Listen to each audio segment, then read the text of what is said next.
Good evening, everybody, and welcome once again to another installment in our Strata webinar series. My name is Stephen Brell, and I'm the Managing Director and Licensee in charge of the Strata Group. And we are absolutely delighted that you've decided to join us for what promises to be a fascinating insight into the emerging use of artificial intelligence in strata property maintenance. Now, once again tonight, I'm joined by our Director of Learning and Development, Mr. Andrew Tunks. Hi, And Peter. also joining us tonight, thanks, mate. Also joining us tonight to share his knowledge, industry experts, and our subject matter for this evening's webinar is Mr. Andrew Bond, who is the manager of CHU Inspect. Welcome, Andrew. He's currently on mute. He's waving to us. Thank you very much. Now, CHU, of course, is the largest strata insurer in Australia and one of the first to adopt artificial intelligence as a means of assisting in the management and administration of the properties within their strata portfolio. Now, just before we get on to tonight's presentation, a couple of housekeeping issues for everyone online, if you don't mind. Moving right along, hopefully everyone can see my slides here. First up, for all of the Strata owners and residents who are viewing this webinar, please don't forget, if you haven't already done so, to download your Strata mobile app. Again, as you can see here, the app allows you to do a number of different features for your strata scheme, including report maintenance issues and bylaw issues for your property. Most importantly for owners, you are able to access all the pertinent records of your owner's corporation through the convenience of the app. If you've registered your mobile number with our office, you can simply download the app. You can see there either on the App Store or on Google Play. It's available for both Android and Apple devices. And it is a very useful tool for the residents of your strata scheme to keep in touch with the goings-on of your scheme. And as I said, also report maintenance items for your property. Moving right along, as always, there is no such thing as a free plug or as a free lunch. So here's our plug for our social media. We would dearly love if you would join us on all of our social media platforms, all the usual ones there, Facebook, Instagram, LinkedIn, and YouTube. That would be absolutely fantastic. Again, we do post regular content on our social media pages. And tonight's recording will be up on our YouTube channel at some point over the next couple of days as well. So just in case you miss out on anything or you want to pick up on something that we've spoken about tonight, you will be able to get it on our YouTube page. Now, moving on to tonight's subject. I'm sure like many of you online tonight, at the start of this year, I hadn't really heard of ChatGPT. It was a little bit of a novelty. And I certainly wasn't aware of how many AI applications there were out there in the market. Possibly quite naively, I wasn't aware of, or never really thought, I should say, that AI would actually perhaps interrupt the strata management profession and perhaps interrupt trade services that are applied to the strata management sector. Didn't really realize how easily they could be disrupted. It was only after I attended an AI summit in the US late last month that I was actually quite embarrassed to learn how wrong I was. And in part, that led to us convening this webinar for tonight for all of our valued owners out there. Now, this next slide probably demonstrates this better than any other, which I can actually provide you. This actually shows you different applications and how long it took for them to gain 1 million subscribers. Now, I fully appreciate that the data here is over a couple of decades, and obviously computer usage is a little bit more prevalent in more recent times. However, you can see here that even things like Instagram and Spotify, which are relatively new platforms, they took a reasonable amount of time to get to 1 million users, 5 months and 2.5 months respectively. ChatGPT, which is probably the most common of all AI usages out there, took 5 days to get to 1 million subscribers. So it just goes to show you what the popularity is of artificial intelligence out there in the marketplace and how it's starting to impact our social lives, but more importantly, our work lives and our home lives as well. And again, we are certainly on the verge of a few very, very interesting and exciting times when it comes to strata maintenance. Now, in preparation for tonight's webinar, I actually came across a couple of examples of uses of AI already in place around the world, and a couple of actually already in place here in Australia. And hopefully, if my video will play, this is the first example that we have here is one of a drone, which is actually cleaning the facade of this building. I'm just going to play this for you.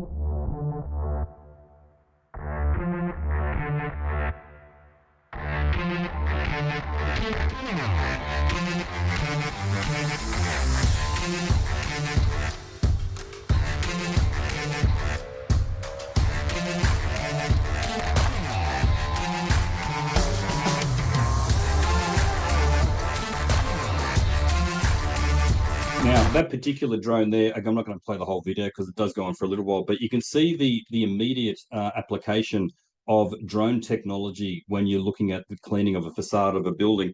That particular building there was in the US, and you can see it was a soft wash of the external windows and the external surface there of the actual building. There's another video that we found online of a drone putting out a fire. So again, various uses and applications there for different things. Moving right along, this next example here is a really interesting one out of China. So,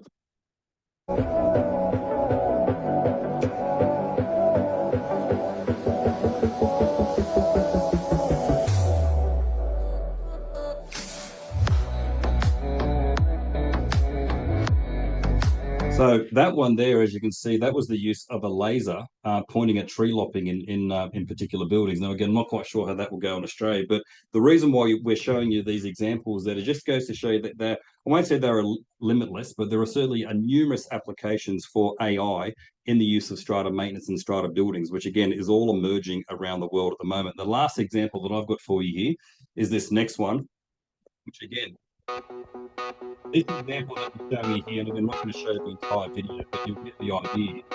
This is of a cleaning station, and there is actually one of these in use in Australia in an apartment building.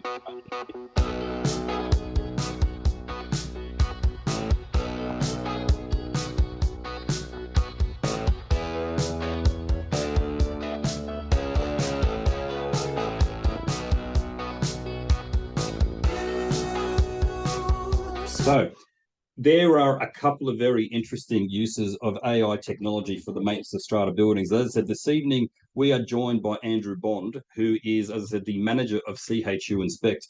And I will admit, CHU Inspect was one of the very first applications of AI that I've seen in the Australian marketplace.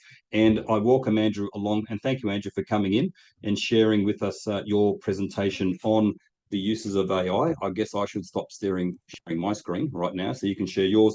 Now, for all of our audience participation at home, you will see that on the bottom of your screen, you should have a Q&A function.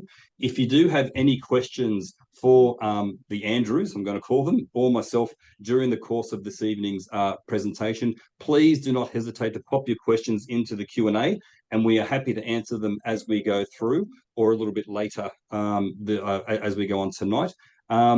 Later on in this evening's webinar, if we have time, I'm going to go over some more examples of AI and the practical uses of smart buildings in strata schemes. But for now, Andrew Bond, thank you very much for your time and thank you for coming in. Over to you with CHU Inspect.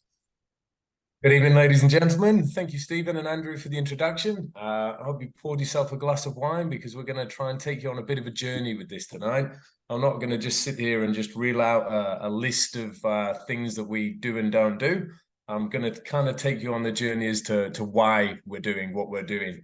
And for me, that's always the most important place to start. I don't know if there's any podcasters out there. In fact, it predates podcasting. It was one of Simon Sinek's best professional or personal development pieces of literature, which was Start with the Why. And that's exactly what Stephen's actually done a really good job of. I normally start with this to get people's mind in the zone, but I think Stephen's already laid the foundation for me there, but I'll get stuck into it nonetheless. So the opening thought that we have for today is, so the value lies in how technology is used rather than simply how much technology is available. We all know there's all this technology out there, but why is it that we need to go on this journey? Why is it that we need to embrace this technology? And I'll put up a few different examples, and we'll look at this. We're going to look at that same quote through a different lens. So that's going to be the opening thought and the closing thought. So just keep that in mind.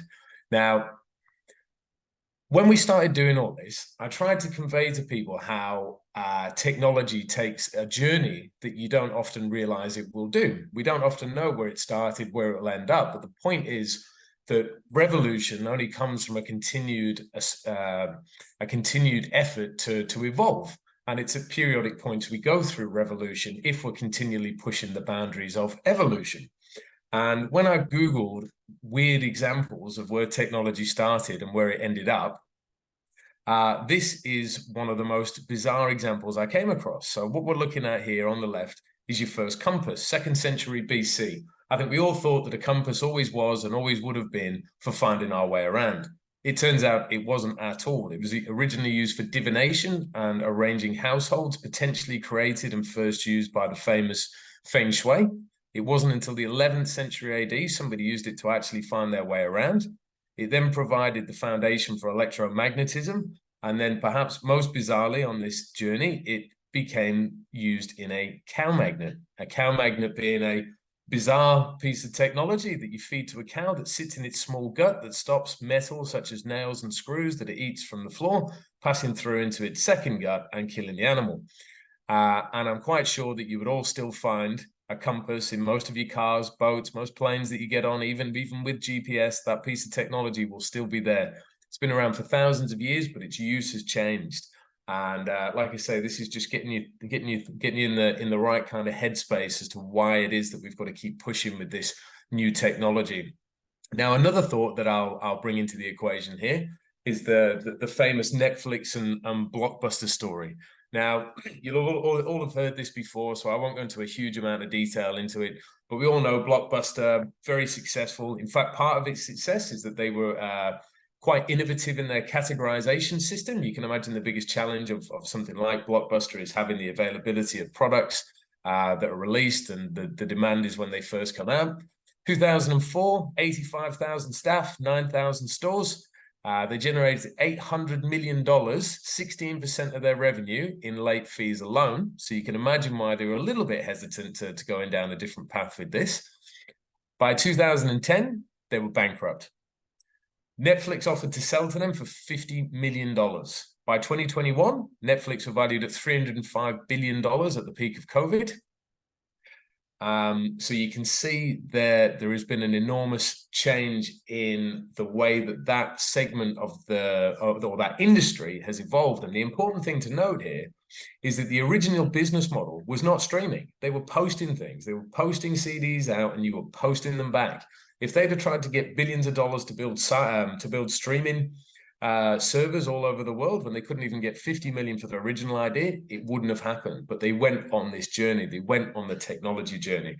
And at this point as well, because this is relevant throughout the rest of the presentation, it's important to note that there was a huge environmental impact. Now, yes, there are environmental implications of streaming, but if we talk about CDs, physical media, DVDs, etc., the things you find in all your car boot sales, you remember all the cassettes and VCRs from going around your car boot sales when you were a kid.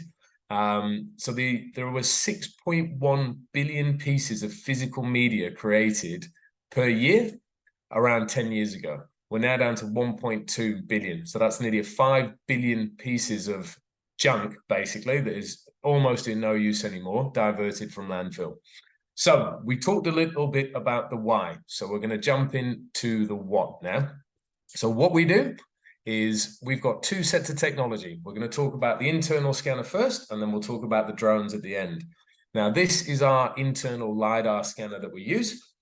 It does have a laser on it. It's not quite as dangerous as the laser that Stephen produced earlier, so you don't need to worry about anybody's heads being lost in the process. But this is the technology that we use. And this, to make it more, to relate it to something that you'd know and understand well, if you've ever done your real estate walkthroughs, it's essentially the same technology.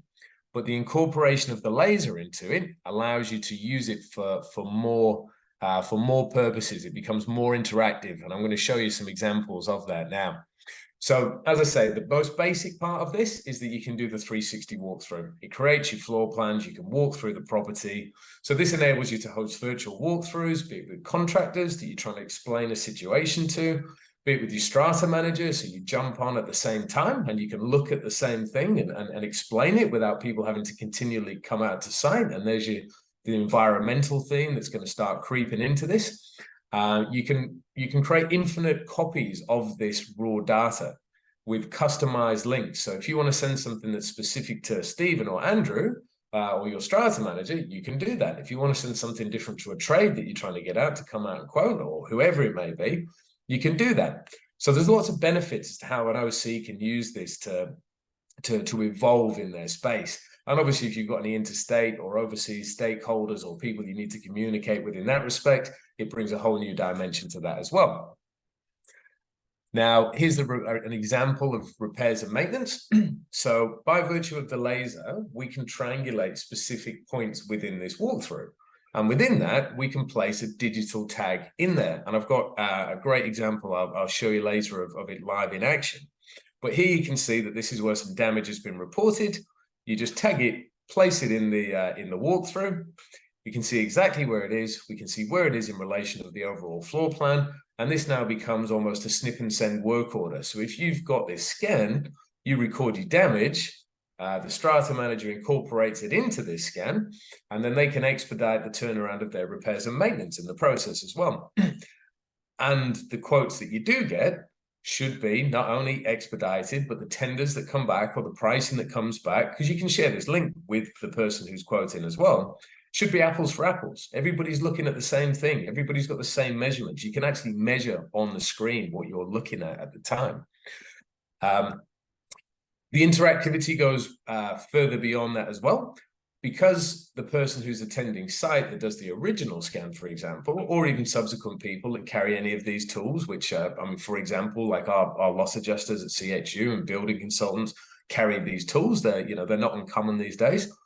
We can use them and we can just photograph them and we can interact them into the tags. So you can capture a lot of information when you're going through this building and transmit it down the chain, whatever chain that may be, supply chain or whatever. And here's an example of that thermal reading captured. So you can see where it is. And this becomes very easy to understand and walk through. In this case, we're looking at a flood damage here. So the bottom 1.2 meters have been stripped out. We've gone through the whole building. We've done moisture content readings. We've done thermal readings. We now know that this job is ready to progress to the next stage of rectification. All due diligence has been done and can be proven, which is important as well in many instances.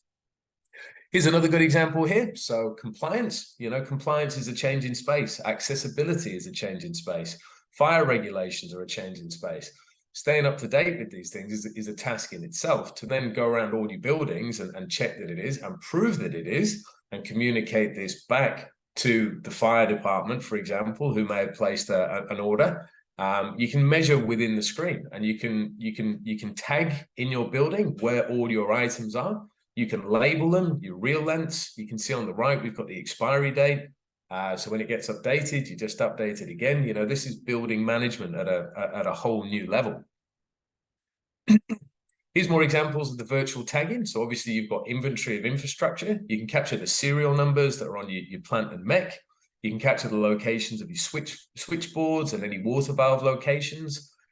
Minutes save lives and minutes save money. The quicker people can isolate and get to the source of an issue, the less damage will be entailed from it, and with decreased safety exposure as well, depending on the nature of the event, be it a fire or a flood.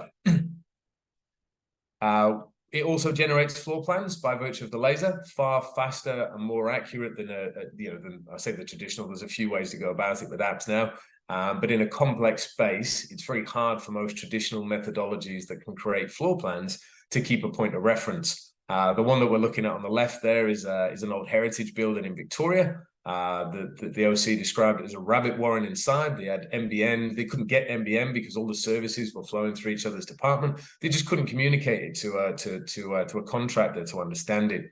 And the one on the right got an order from I think it was council or fire department to get floor plans. And it's a huge building. It's a massive task. So it creates that as part of the process that it goes through as well. And example on the left there is floor plans how they used to be. The one in the middle and on the right is what this creates. So not only do you get your one or two dimensional, but you also get your three dimensional as well that you can manipulate and drop the sides down and so on. I'll keep moving through them. Here we go. So this one's a really interesting one. So building management reporting. Now, very few people that come to site during the course of building management and the various reports that are either mandatory or good practice start knocking holes on the walls. Now, I'm going to be clear, you cannot do asbestos. You can't do facade testing. It's a visual inspection. However, I've spoken to reputable providers of the majority of these reports here, and they've all said that they could do this report based on the scan. And they also said that if they don't have to drive to site and sit in traffic, they could do it at a better rate as well. And all this starts to do is overall the value to the owner of this. It helps you recoup the cost of it. And the reason why there's a bit of an odd collection of images on this slide is another kind of cheesy but well-known quote I'm going to share with you is the old Henry Ford concept. You know, if I gave everybody what they wanted, I would have given them a faster horse. Well, now what everybody wants when they buy a car is they want the most fuel efficient car because we're all worried about the environment. So what we're talking about here is Henry Ford's worst nightmare, because now we're saying we don't need the car at all, or we certainly don't need as many of them. And, you know, in Sydney and places like that, you know, I used to live in Sydney as well. You know, you all know what the traffic's like, and it's a cost. This is a cost, you know, it's an environmental cost. It's a financial cost. You know, people don't drive for free. It's all in the rate. So now we'll move on to the drones. Everybody loves the drones. So the drones, the really important thing to talk about with the drones is the kind of the then and the now. Drones were released. In fact, I launched drones with the building company that I used to manage in Sydney probably 7 or 8 years ago. And they were great. You know, they did things that we couldn't do. They were great for getting to church roofs and hard to access areas and all that. But they did have a lot of limitations. I mean, there's a couple of examples there up on the screen of what they, you know, how they've improved and all that kind of thing. Hard to compare two drones, apples for apples.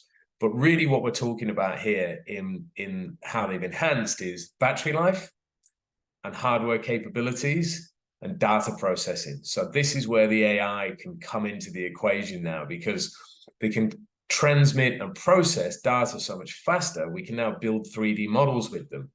The quality of the imagery we're capturing allows us to, you know, a drone used to go up on a roof, and if you couldn't find a hole, we'd come back and say, recommend check seals and flashing. Well, if somebody's got to get up on the roof anyway, well, we kind of half defeated the point. Whereas now we can see them in crystal clear quality. Flight restrictions as well. Australia is still behind in this respect, but is making good progress. Flight restrictions have come down a lot. In fact, there's trials with 3 major airports now where chief pilots can self-authorize. There's been a development where the mini drone, which still is incredibly high resolution, and there's a new one about to be released, can pretty much fly anywhere. So we can achieve a lot of the things that we're trying to achieve without the kind of 28 to 45 day delay and the $800-900 cost that used to be associated with it. So instead of having a solution that you can apply, you know, used to be able to apply 20% of the time, you can now apply probably 95% of the time, and we'll continue to see progress in that area. Safety is an obvious one. You know, I always share this story. I managed a building company. Everybody was, you know, safety. It's just a box ticking exercise. So many people have seen it. You've probably all seen it in your workplace until something happens. And then people get really serious about safety. And we had a guy fall off a roof. He had his harness on. He'd done everything right. He just hadn't adjusted it, and his arm hit the floor. It shattered his arm.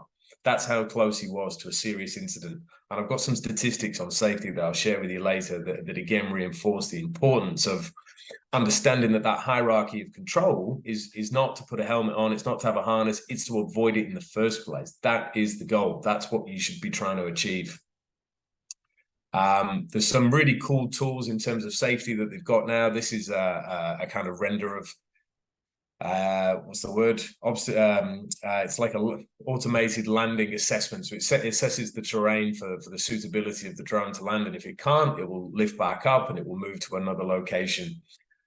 This one is called omnidirectional obstacle avoidance, which is quite a mouthful. But basically what it means is 5 years ago, if you had a drone, you could fly it straight at the wall and it wouldn't hit it because it had sensors at the front.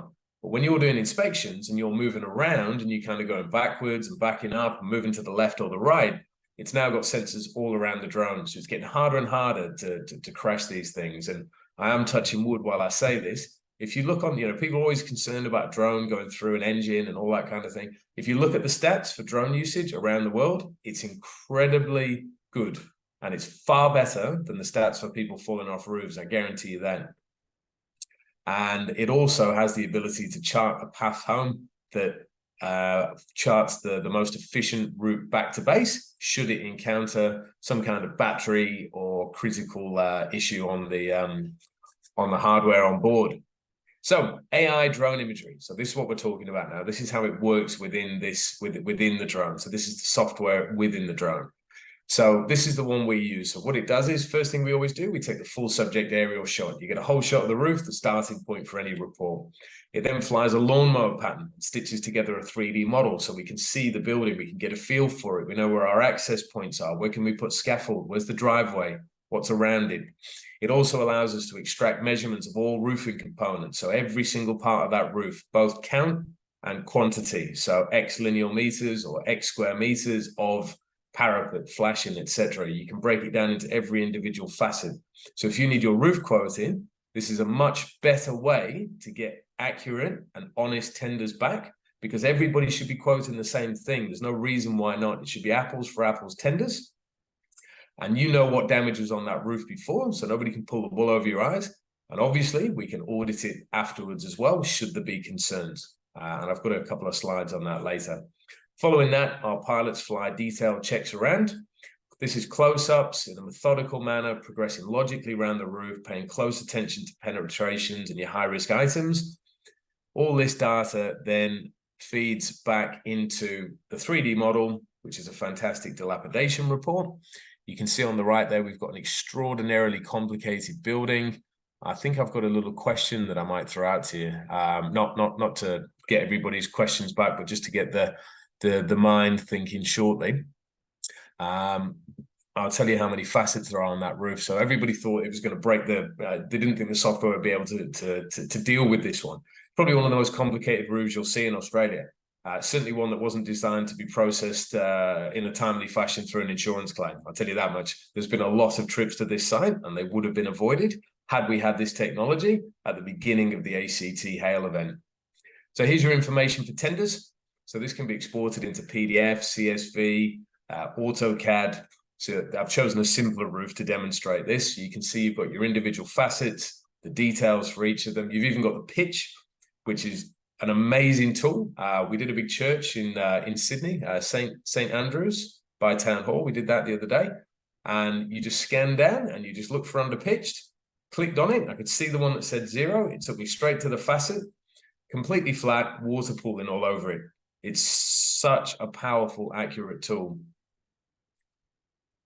This is where we use it a lot in catastrophe response, but I've used this as an example of a roof inspection in action.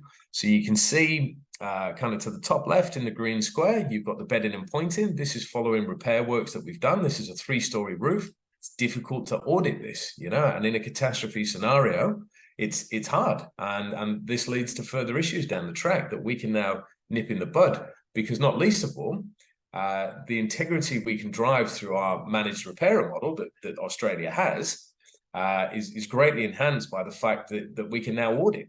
You know, we don't need to audit every job. As soon as people know that we might audit one job, all of a sudden, all these things that people think they'll get away with, this all goes away. Same if you've had works completed on a roof. If you want to just check that it's been, you know, if you spent $100,000, $150,000 on a roof repair, I mean, I'll give you an example. A 1,000 square meter roof is sub $1,000, for example. But we'll talk about that separately.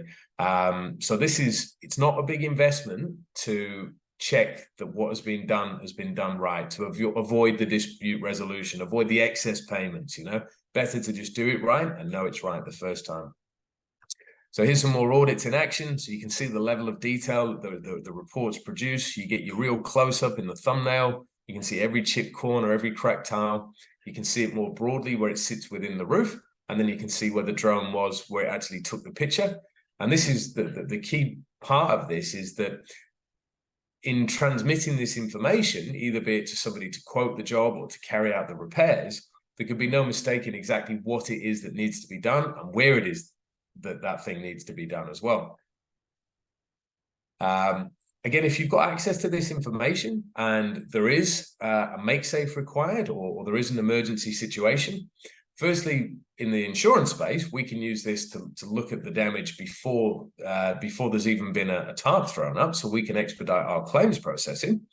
But when it comes to the emergency response, if somebody's trying to send out a trade to get up on that roof, it's incredibly useful information for that trade to know what the access is like, what the area is like, how many stories is it a tiled roof, and then they know what tarp to get. Then they don't have to come out and then go back to Bunnings or wherever to get the tarp to come back again, which means they can get through twice as many jobs in an emergency scenario. It also means you're going to get less water penetrate. That's going to reduce the cost of the claim and the claims history impact. So yeah, this is the case study in the ACT. You know, it was a major event. It was taking a long time to turn around jobs in the claim space. The original builder took months to provide the information because it was such a complicated roof. And when we did get it, it was basically a line item, because who can talk the language of that roof without these facets being labeled? How are we supposed to talk about that roof in a meaningful manner between a builder and a building consultant? There was only over 20 visits out to this site. And the impact of how we can process claims in future, well, I dare say we'll find out in the near future, but we're expecting that it's going to be a significant improvement. It also allows us to do a kind of analysis on the extent of the damage, because we know where our risks are in these areas. And one of the problems with the ACT event was that nobody understood the extent of it until it kept drip feeding through, because you can't just hop up on all these roofs, they're too big. So if people fully understood the extent of what they were dealing with at the beginning, it would have made for a far better overall response to the incident. So yeah, so here's one that I thought I'd put this one up. I'm not expecting everyone to come back with all the answers, but it is interesting because a lot of people see this, and 10, 15 years ago, or 10 years ago, the answer probably would have been D. 5 years ago, it probably would have been B or C. We're now actually talking, for a roof like this, you're talking A. That's what it can, and that's including licensed plumber reporting. And this is a very big, complicated roof. This is not your normal roof. And it's important to get that message across, just like I say, so you understand that this is not something like, oh, it looks great, but cost a fortune, or it's inaccessible. WA cyclone. So this is a perfect example. This is a long way out. This is a long way from people who can get out and assess this work and do the works. It's better we know where it is and what we're contending with as soon as we can. So we knew where all our risks were in Port Hedland, and we were going to send the drones out to just understand the extent of the damage. So if that was your strata block there, it would be a much more proactive and comprehensive approach to the claims management side of things. Fortunately, it missed, and therefore it was, but it still made for a good example, because had it hit, it would have done some damage. Here's the safety slide that I was talking to you about before. I won't read all of this out, but every year in Australia, 30 people dead per year from work-related falls. Construction industry is the highest, as you'd expect. Falls from ladder were the primary cause, as you'd expect. 21 employees per day lodge claims for injury requiring 1 or more weeks off work. And most importantly, there has been no improvement in this statistic for 8 years. Almost every single other measure of safety has improved significantly with technology. Falling off roofs hasn't. And that's a pretty poor statistic. That's a lot of people not going home per year in a relatively small but very advanced country. There's all kinds of cool new stuff to enter the market here. I always leave this one in just because it's interesting to see what, obviously we're talking about how it relates to our space. We're talking about strata and claims. The one on the left can assess air quality if there's been contamination or toxicity. The one on the right can do water sampling. The one in the middle probably will have use very soon. At the moment, that thing costs a couple of $100,000. We do have access to them, but it's got to justify it. They're primarily used for going down mine shafts, but they can be used to understand the structural integrity of a building before a human goes in there. So there's some really exciting stuff in this space. And, the drones we're using now, 5 years ago, they would have been $200,000. Now they're not, they're $10,000. In 2 years, they'll probably be in Kmart for $50. So as long as we're on this journey, we will make it through. And again, look, I'm not going to ask you this question, but we've had every time I put this question out, where is this going to have the most impact? Reducing safety incidents, freeing up roofers, addressing our labor shortages that we've got, completing repair audits or catastrophe response. The answer is predominantly all of the above. So it's good to see that people are understanding the use cases it's got. And again, I'm going to kind of relate this all back to the why. Why are we doing what we're doing? And I think, if we've looked at it at the kind of micro level, it's important to pull it back to the more macro level, because there's a lot of challenges that we've got today. Customer satisfaction continues customer expectations continue to grow. And I had a fascinating talk on this by a demographer the other day.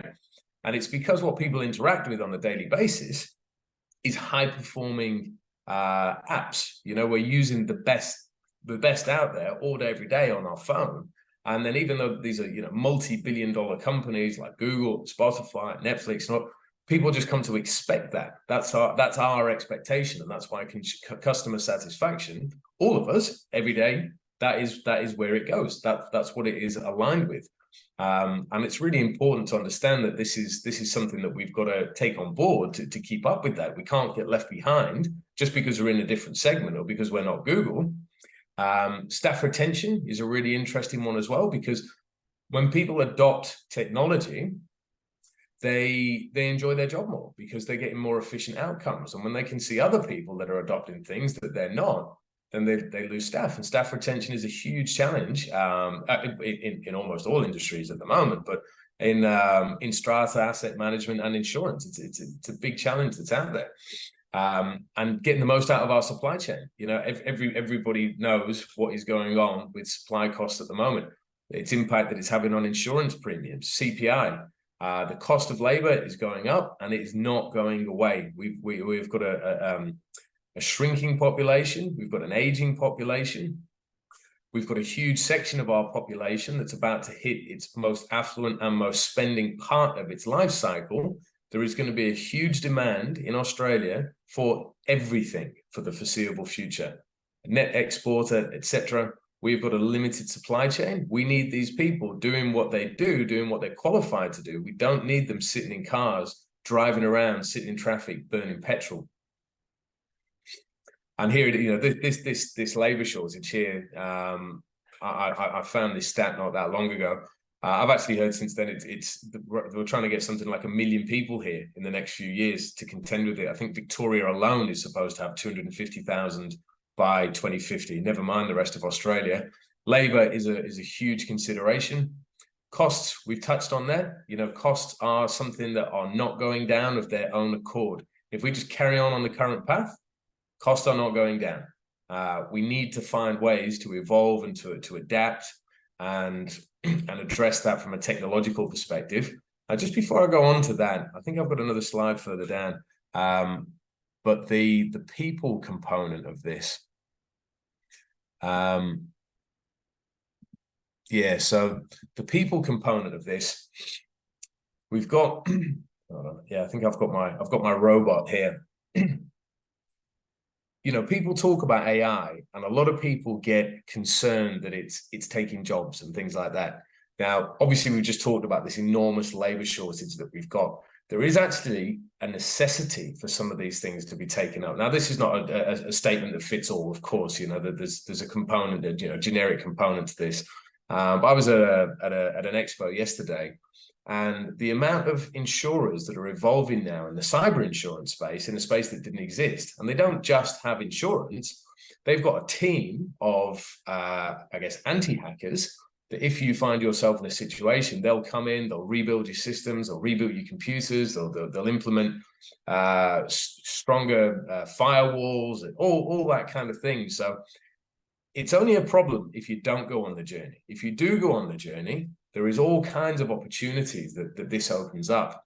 And, again, to the shortage, regional Australia is, I won't go down that rabbit hole, but there's a whole lot of challenges coming around in regional Australia in that respect.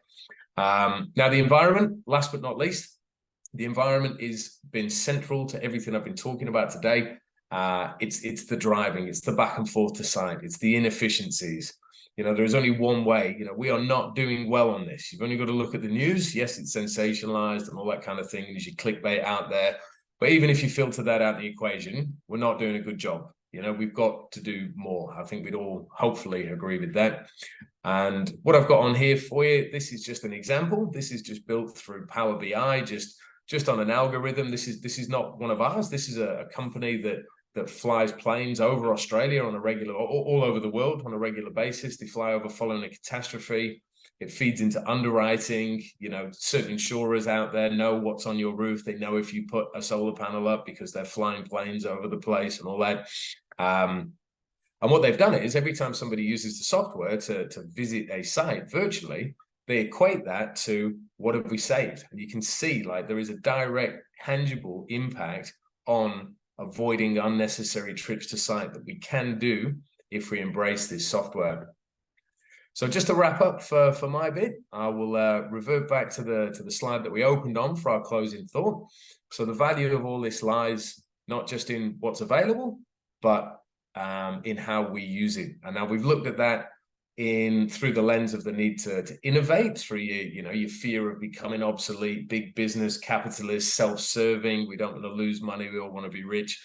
But more importantly, we've looked at it through a different lens, that the need to innovate in order to address the challenges that we face today is more a kind of moral obligation or necessity. So that's it from me, guys. I know I've been talking for the best part of half an hour. I hope you've enjoyed that. I hope you found it educational. Thank you very much for your time. I'll hand back to Steve now. No worries, Andrew. Thank you so much for that. And again, a big thank you to my colleague, Andrew Tunks, who was feverishly answering a whole bunch of questions that were being fired through as you were presenting there, Andrew. I'm going to pick up on a couple of the common themes that were coming through in the questions. And I do apologize because I did think you answered this during the course of your presentation, Andrew. But a number of the questions came through regarding the licensing and flying requirements for the drones, particularly CASA requirements and that sort of thing. A couple of comments on the chat were drones are limited to 400 feet, and particularly in Sydney. How does this work in a suburban area versus a rural area, and so forth? I'll let you answer that one first, and then we'll go on with a couple more.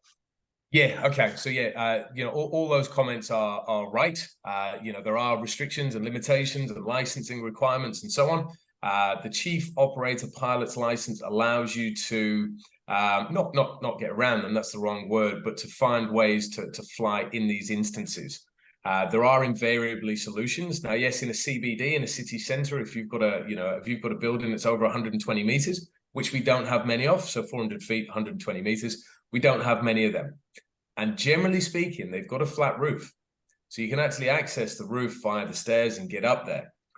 You can tether the drone and then you can fly anywhere. Sorry, just back to that flat roof. So we'd actually take the ground mounted LiDAR and we'd take that and we'd walk it around the roof.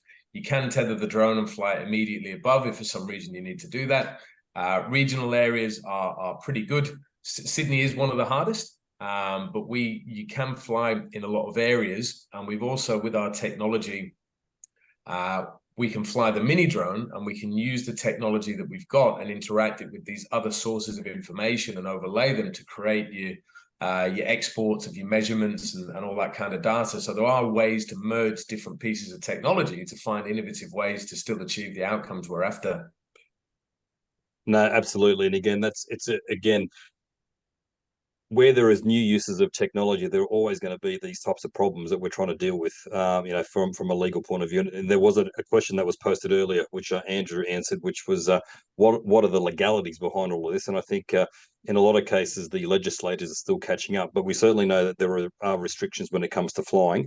But you've just answered how we can tackle those particular challenges when it comes to using the drone and your roof inspection technology, which again, I've seen this presentation now a couple of times and I'm always still fascinated by it. Mate, if you don't mind, I wouldn't mind. There's a couple of other themes that were picked up during the course of your presentation there. Going back to your original piece of technology, the LiDAR and the planning. Have you ever used the LiDAR to actually use to establish an asset register for a building? Because for me, that would be an absolutely first place a great place to start, to go through and actually piece together all of the apparatus for a strata scheme and really do it from top to bottom. Yeah, well, look, Steve, this is probably a good time to share with you the one that we recently did, because I can't show you an asset register, because whilst we did do one, it was a very nice building. They had artworks in the hallways and all that. They wanted it all done. Obviously, when you come, and this is an important thing to note in the insurance space as well. we had a fire job. And what people have started doing is after they've had a claim, they've started realizing just how useful it would have been to have this information before, because they don't know what they had and where it was, and they certainly can't prove it because who knows who's got the receipt and all that kind of thing. It takes a long time, a lot of effort, and you can't. It's hard to prove. So, do they get as much back on the claim? I don't know. I couldn't comment, but so yeah, a lot of people are finding that they're doing this after an incident, which is, that's how people are. That's how I am. That's how everybody is. You often don't realize that you need something until it's too late. And there's always the mathematical equation of the probability that we take into consideration. So here is a building that we recently did. And what I'll do is now click on this tag button here. And what you'll see down the side is, so we've tagged AC, intercom, exit signs, fire extinguishers, smoke alarms, security cameras. And if I click into any of these things, it will take us into the building. It will take us to where it is. And here's one of your digital tags in action. So this is exactly what you would do for your asset, your asset inventory. So you just go around the building and you just capture them all, tag it all in, and you've got it there indefinitely. No, absolutely. And again, I can't express enough to our Strata owners online how powerful this tool is for your Strata scheme to have a very detailed asset register like this. And as Andrew was saying, this can be set up, literally just with an inspection, which would take place over, a morning or an afternoon in your Strata scheme, depending on how large a building is. And you can see here how detailed the information is that comes back to you with that LiDAR technology. So again, and going back to your earlier point there, Andrew, when it comes for trades quoting on the building and that sort of thing, it makes life so much easier for them because they know the location of the apparatus, they know the dimensions of what the issue is, where it's located, all those sorts of things. So it makes quoting for everyone a whole lot easier.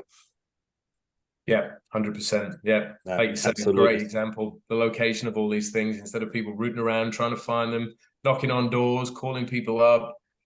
It's fantastic. Yeah, no, absolutely. A couple of other questions that came through is this tech? Are we able to use this now? I guess we know the answer to that one, but I'll let you answer that one. Yeah, the answer is yes. We've been up and running at CHU Inspect now since January. We've got operators all over the country.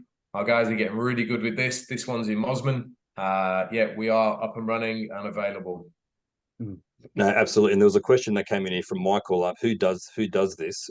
Essentially, at the moment, Michael, CHU are the only company that we're aware of that is actually providing this technology, which is part of the reason why we've invited them along tonight to present to our owners, because we can see the benefits of an owners corporation having this type of inspection done on their property.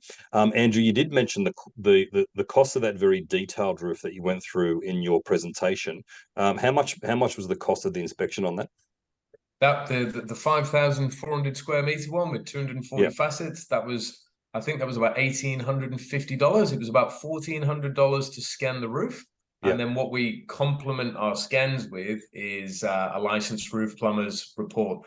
So that's not us. That's completely independent. They just work with us. They use our software. They've got national coverage as well, but they do these obviously virtually. So that included an allowance for the roofer to do that.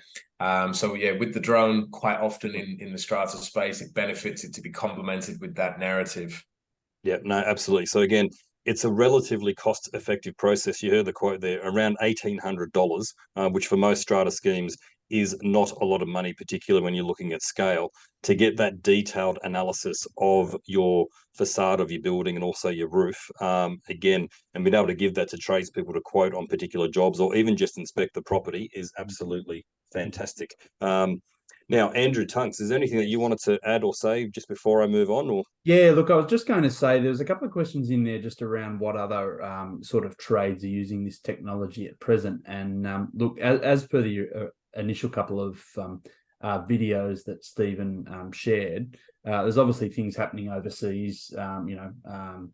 Trees getting lopped, windows getting cleaned, buildings getting cleaned, and so forth. We are aware of a couple of our cleaning contractors that actually do have cleaning systems, much like the video that we were seeing early on in the presentation with the little box driving around cleaning the toilets and those sorts of things. So definitely cleaners, facility managers, building managers are looking at this technology. If I was a betting man, I would say definitely 2024, we're going to see a lot of trades in Australia starting to purchase this technology, etc. And that sort of led me to another question, where I was just going to chuck this back to Andrew. Where do you see this technology leading?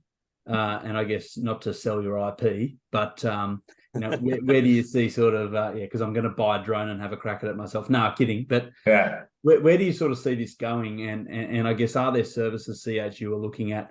Potentially one of the other questions was, this would have been handy for capital works fund reports and those sorts of things of scale and size and whatnot, rather than a human standing there guessing how big the facade is. Where do you see this moving in the future? Yeah, look, I'm glad you asked me that question, because somebody asked me this question the other day, so I've actually got an answer already for you. Yeah. Before I go on to that, I've just picked one at random. So this is a job we did that's more typical of a smaller strata rather than that big, huge, complicated roof.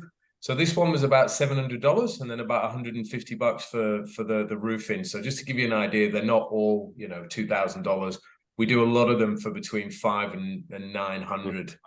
But anyway, yeah, sorry, mate. Back to your question. So yeah, somebody said to me, "Where do you think it will be in 5 years?" And the answer I gave was that, and I'm going to do a bit of a Netflix thingy on you now. So if you think about your what you listen to music on. So you remember when it was a cassette and you had to, it gets stuck all the time, and next thing it was a CD and it blew your mind and you thought, how did we get there? And then it was a mini disc, it got smaller, and we all thought, well, I could get my head around that. It's just smaller, the next one will be smaller again, but it wasn't. It was a hard drive, and then we thought, well, it doesn't get any better than this. It's labeled, you can skip, and now we've got a thing in our pocket that just pulls it out of thin air. And these have all been done in less than 5-year intervals. So where we will be in 5 years, if I knew the answer, I would either hope to be wrong or think I was in the wrong job. In 1 to 2 years, it's my belief that in the claim space, this will be on every job. Like now, we're introducing it for all major loss jobs, all complex jobs, but that's where it's going to start. And as this gets more and more cost effective, which it will over time, we'll be on every single claim. And I also think that every new building will get it done at the point of handover to the strata management company to enable far more enhanced overall building management. I would say that at the end of a warranty period, if you've got if the builder's under warranty, they've got the warranty for a reason. Why make it your financial problem or the insurer's financial problem? If you're about to come to the end of your structural warranty or your warranty period, I'd have a look around. I'd scan the roof. For the sake of $800 or $900, you might find a big problem that you can, quite justifiably have that rectified by the accountable party. Yeah, no, absolutely. And that was one of the common themes that was coming through in the questions and comments as well, is that this would be a fantastic tool to use when the building's brand new, and also during the warranty period as well. So we can just see, just in the very short time that we've had together, the number of applications that this had is quite immense. Andrew, what I might ask you to do, if you don't mind, is if you just stop sharing your screen, because the last question that was posed is going to dovetail quite nicely into my little closing off of our session here on AI. And there's actually a question that has been posed by one of our owners, Karen, who says, with this technology, could the Strata take over all or part of our building maintenance and work eventually? And Karen, that is a fascinating question for you to pose, because something which is emerging, and again, I hope everyone can see my screen there, something that is emerging out there in Strata land are these particular things. So I thought I'd close off tonight's session. And again, I do want to thank Andrew for his presentation, very detailed and very informative as always. However, a couple of the applications. So this is a question that I've been posed as well, is what is the future of AI in strata maintenance?